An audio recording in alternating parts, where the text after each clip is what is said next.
College basketball tonight. Let's start with Appalachian State. They've got a road game at Troy. App State going into the game 8-12 overall, 3-4 in the league. 9th all-time meeting between the two schools. Mountaineers hold a 6-2 edge. Virginia Tech basketball will also play tonight as they play host to North Carolina. Virginia Tech 13-6, 2-4. North Carolina leading the all-time series 67-13. They won the last meeting 91-72. That was at the Dean Smith Center in Chapel Hill last season. The Tennessee women's basketball team, they lose yesterday to number 3 Mississippi State, 71-52. They play again coming up on Thursday when they're at home against Ole Miss. The ETSU basketball team still undefeated in league play. The men play again on Wednesday against Mercer. The women Thursday against Mercer. With a sports flash on 1420 NBC Sports Radio Tri-Cities, I'm Matt Pauley.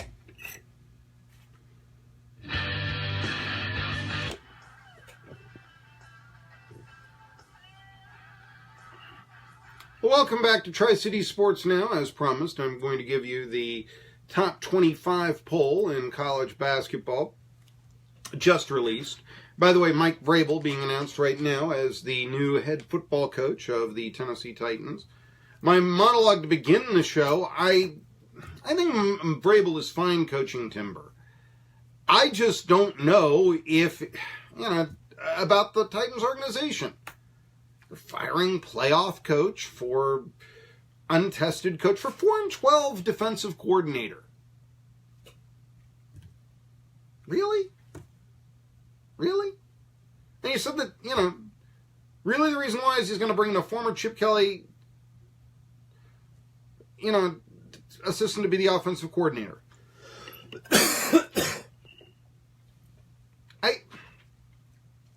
I know Mariota has a history with Chip Kelly. Don't get me wrong. I just don't know. I mean, you're really shaking a lot of stuff up, trying to win by association. And although when I saw the names listed of potential coaching candidates, I said, Mike Vrabel, I remember him as yeah, that sounds like a guy who could be a good coach, I just don't know if I want him more than a guy who's won in the playoffs, who took his team about as far as it could go, in Mike Mularkey, in my opinion. Now, there will be those who say that, no, he didn't go as far as they could go this year. Mariota regressed. I get that. But I don't know. I would not have made a change. And I don't know if I would have made a change to 4-12 defensive coordinator. Still, I don't think they hired a lousy coach. I think it's a risk that didn't need to be taken. Here's the top 25. Villanova, no question, no surprise, no whatever. They're number 1. Tennessee fans, your team is still in the top 25, ranked number 22nd, despite the loss to Missouri. Kentucky fans, for the first time since 2014, your team is not in the top 25. You heard me. They have been diminished for the likes of Nevada and Rhode Island. We'll give you the top 25 here. Villanova, number 1. Virginia is number 2. Do we have any Wahoos fans listening? Purdue, the Boilermakers. You knew that. They're number 3. They're 19-2 this year, followed by Duke. Kansas, number 6, Michigan State. Number 7, West Virginia. Xavier, up to number 8. A team that ETSU lost by only 2-2, but had a 22-point lead against. Cincinnati, North Carolina, number 10, 16-4. Sean Miller's Arizona Wildcats. Some people might call this a disappointment. They're 11th ranked. Thought to be maybe contending for a little bit more, 16-4, but there's a lot of play left. Then there's Oklahoma, Ohio State, Texas Tech at number 14, Gonzaga at number 15, their West Coast Conference rival St. Mary's, number 16. Wichita State, mid-majors are in this, although I guess Wichita State now is in the American, but Wichita State, number 17, Clemson. Clemson's 16-3. Still can't win in North Carolina, but they're 16-3. They're number 18. Auburn, number 19. Florida, number 20. Arizona State, number 21. Tennessee, as mentioned before, number 22. Nevada, they're out of the Mountain West, 18-3. Rhode Island, 15-3, is number 24. And the champions of the West, the Michigan Wolverines, 17-5 out of the Big Ten Conference. That rounds out the top 25. So Nevada and Rhode Island, as well as Florida, entering the poll this week, along with St. Mary's. There you are. So anyway, just wanted to update that for you here now. As I wanted to point out here, and I asked Steve Forbes about this, did he think that ETSU might be getting votes if they had beaten Xavier? And he thought that they would, and I do too. Right now, the others receiving votes, I mean, I see Boise State as a couple. You know, I think Providence is in there. It's nobody really that big, but yeah, let's just keep it to the top 25 right now. But Tennessee, number 22 for the local fans, number 10, North Carolina, and number 1, Villanova. Number 2, Virginia, by the way. So, anyhow, that's the top 25 in college basketball for this week. Usually comes out in this show. And no real surprise on I'd say the big news is no Kentucky. The Wildcats not in the poll for the first time since 2004. There you go. Let's see here. What else do we have here for you? We've been playing some of the cuts from the NFC and AFC championship games. Looking at that, I wanted to also, let's see here, build the McCourty talking about what they're preparing for. I need to tell you, as I look ahead to the Super Bowl, Eagles versus Patriots, again, I think so much of this is, and I don't even want to hazard a guess right now who's going to win, because I think it so much depends on whether or not Rob Gronkowski is going to play or not, tight end for the Patriots. As I said earlier on in the show, look, Patriots, they get beat by Miami when they don't have Gronkowski in. How did they beat the Steelers this year? Well, Gronkowski is open on 3 straight wide open on 3 straight completions. The man is, just amazing. I was most impressed with Danny Amendola, however.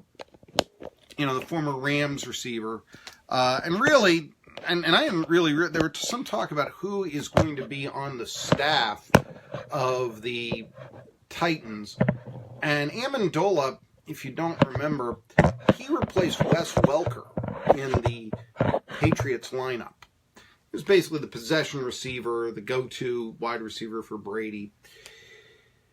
Welker spent this past year with the Texans, first-year assistant, sort of serving an apprenticeship. Some talk that he might join the offensive staff with the Titans. Now, Dick LeBeau is supposedly out, and it's believed he's going to retire. He's 80 years old, and it's 59 years in the NFL. Just, incredible. Think about it. 59 years in the National Football League. That's just, serious. 2018, how about, let's go back 60 years. That's 1958. No, it's 1959. Okay. But that's, incredible right there.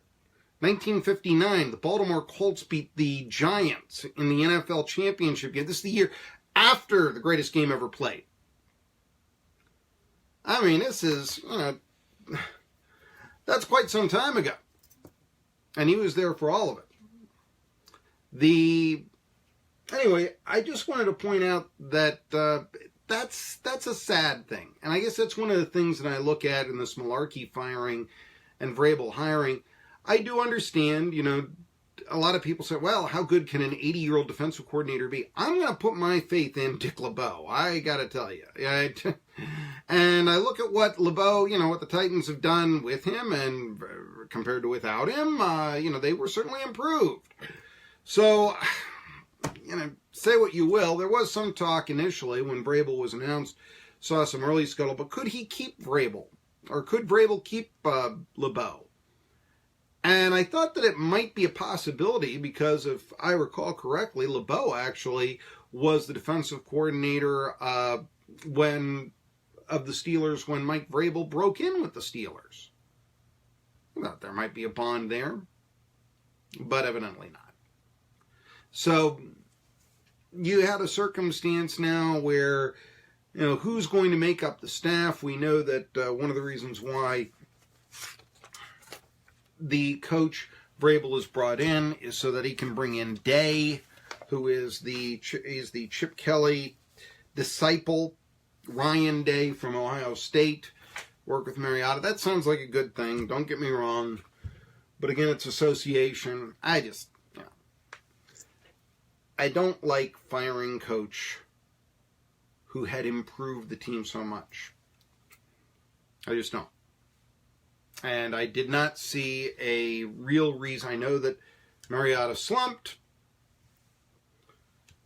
How often, a player slumps, and I know he's the franchise quarterback and you've got more invested in Mariota than you do Malarkey, or for that matter, Vrabel.